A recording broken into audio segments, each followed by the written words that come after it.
আমার পশ্চিমবাংলায় যে নতুন সরকার গঠন হয়েছে শুভেন্দু অধিকারী সরকার এখন ওর নাম, তার কাছে আমার বড় অনুরোধ, আর মস্তরামে আমি 4টা ঘর চাই।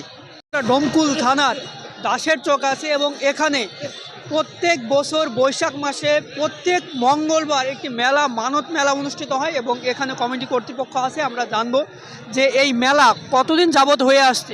এই মেলা কমপক্ষে দেখো বাবা, এটা সিরাজউদ্দৌলার নবাবের আমলের কথা।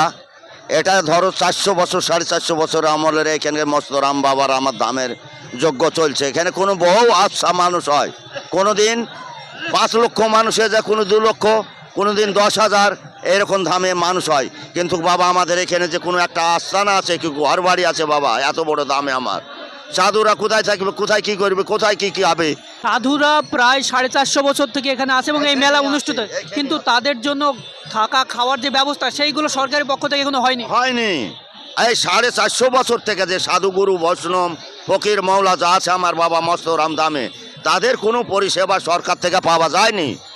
কিন্তু বাবা এখন যদি মোদী সরকার এসেছে, তোমাদের আদর্শে কোনো যদি দয়া হয়, তাহলে আমাদের এই সাধুগুরু বৈষ্ণব ফকির মৌলাদের আমার মস্তরাম বাবার কাছে তোমরা আমাদেরকে 5টা ঘর বানিয়ে দাও সাধু ফকির মৌলাদের লেগে।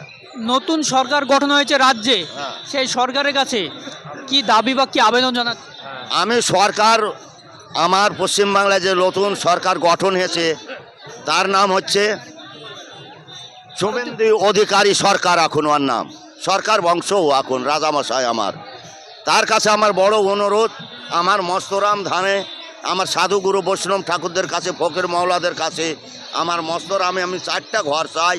সেটা হচ্ছে একটা ছত্র, আর হচ্ছে আমার 3টা মন্দির, সাধুগুরু বৈষ্ণব ফকির মৌলারা আমার থাকবে।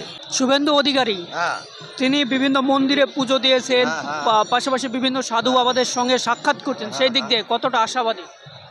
শুভেন্দু অধিকারী দক্ষিণেশ্বর কালীবাড়ি অনেক পূজা দিয়েছে, সাধুগুরুর কাছে যে ক্ষমা চেয়ে নিয়েছে। বাবা তোমাদের আশীর্বাদে আমি সব বহু কিছু পেয়েছি। হিন্দু সমাজ আমার ঠিক আছে, আমি হিন্দু সমাজ যে কিছু বলবে তাতেও অবশ্যই গঠিত করে দেবো বাবা। তোমাদের কাছে নিবেদন, তোমরা যদি আমার শুভেন্দু অধিকারীর কাছে, সরকারের কাছে, পশ্চিমবাংলা শুভেন্দু অধিকারীর কাছে এই কথাটা তোমরা যদি ভিড়িয়ে দিতে পারো আমার মস্তরামে, অবশ্যই ঘর করে দাও বাবা। আমাদের এত যাত্রীলে আমাদের কষ্ট হয়, তা আমাদের দুঃখের সীমানা নাই বাবা। আমার 8 বছর। 8 বছর থেকে বিভিন্ন ধর্মের মানুষ আসছেন, তাদের জন্য কি বলবেন? তাদের যারা যে যেমন পারে তার তেমন মানুষা করে, করে ভালো করে, যে ভালো হয় করে। এখানে তো অনেকে মানত করছে এই পুকুরে, আশা বা যে আকাঙ্ক্ষা সেটা পূর্ণতা পায়। হ্যাঁ, পূর্ণ পায়, আশা পূর্ণ হয়। পূর্ণ হয় বলে আশা পায়। হ্যাঁ হ্যাঁ। নতুন সরকার গঠন করেছে, কি আবেদন বা কি আশা রাখছেন?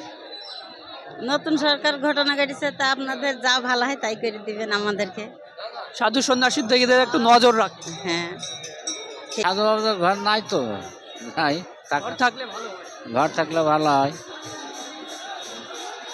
আমরা এখানে কথা বললাম বিভিন্ন সাধু বাবা যারা আছেন তাদের সঙ্গে। ভারতীয় জনতা পার্টির পক্ষ থেকে যে সরকার বা রাজ্যের যে দায়িত্ব নিচ্ছে, সেই সরকারের কাছে তারা অনুরোধ জানাচ্ছে যে তাদের একটি থাকার ঘরের ব্যবস্থা করে দেওয়া হয় যাতে, কারণ তারা জানাচ্ছেন প্রায় 450 বছর থেকে এই মেলা হয়ে আসছে, কিন্তু আজ পর্যন্ত সরকার কোনো পদক্ষেপ না নেওয়ার কারণে তাদের ঘর এখনো সম্পূর্ণ হয়নি। তাই তারা আশা রাখছে যে এখানে একটা ঘর সম্পূর্ণ করা হয়। ধন্যবাদ।